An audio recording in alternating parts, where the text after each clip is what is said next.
Simply, good evening, Rahul. They tell us that we are 8th class citizens in our own country. Look, but luckily, fortunately, for the time being at least, the court has stayed the construction of the shopping complex right outside the Arunachala temple, which is 1300 years old. Can you imagine if the state wanted to make a shopping complex, a gaudy, big shopping complex with 150 shops, 20 meters in front of Taj Mahal? What hell would have broken loose? In any case, my congratulations to my good friend and activist T.R. Ramesh. You know, he exemplifies the fluidity and vertical movement of the Varna system. He is a Brahmin like Adi Shankara, but now for the cause of Dharma, he has become Kshatriya and taken up the sword like Chhatrapati Shivaji. Good luck to him. Rahul, broadly there are two issues here and I'd like to read them briefly. Number one, the state control of Hindu temples and their property.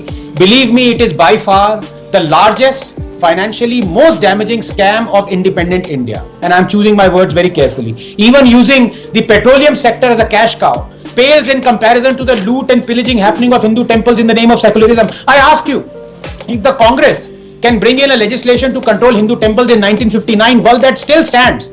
Why can't the BJP bring in a legislation to override it and actually support the Supreme Court? Rahul, if you truly believe that religion should keep out of state, the corollary is also equally applicable, that the state should keep out of religion. But does it?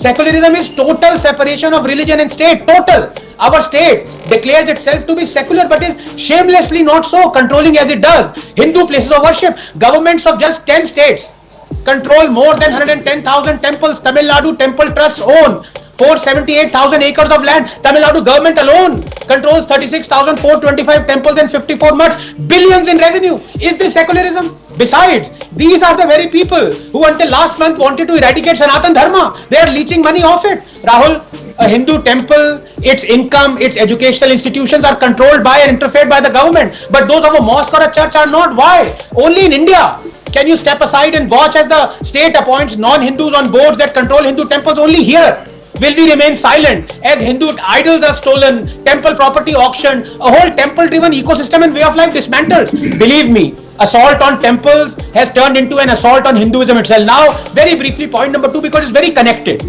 On this larger issue, why this is happening? This is happening because of selectivity and double standards when it comes to Hindu religious and ritualistic practices. In 2019, Rahul, the Tripura High Court banned animal sacrifice even though it was centuries old tradition of worshipping the 10 Mahavidyas, and also in keeping with the 1954 Shirur Mutt judgment that established the sanctity of an essential religious practice. But the judges would hear none of it.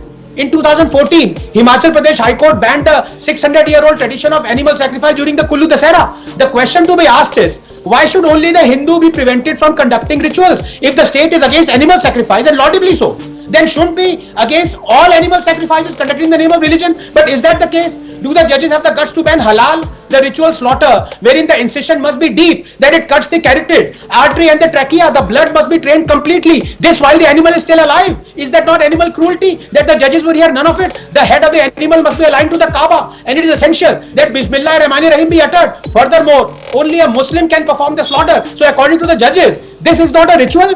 Now the human pyramid height during Janmashtami has been capped to 20 feet. Anything above would apparently inflict harm to humans, said the judge. I want to ask him, during Muharram, thousands of Muslims openly inflict serious bodily harm to themselves and to others with whips laced with steel claws that stab deep into the devotee's flesh. Is that not inflicting harm? But do our milords have the guts to ban this ritual during Muharram? It is the same with banning crackers during Diwali, but allowing millions of tons of stubble to be burned during the same month, or millions of trees to be cut during Christmas, or allowing fireworks during New Year celebrations, because apparently only Diwali is increasing the carbon footprint and controlling the pollution. Rest are purifying the air. Rahul, 10 seconds.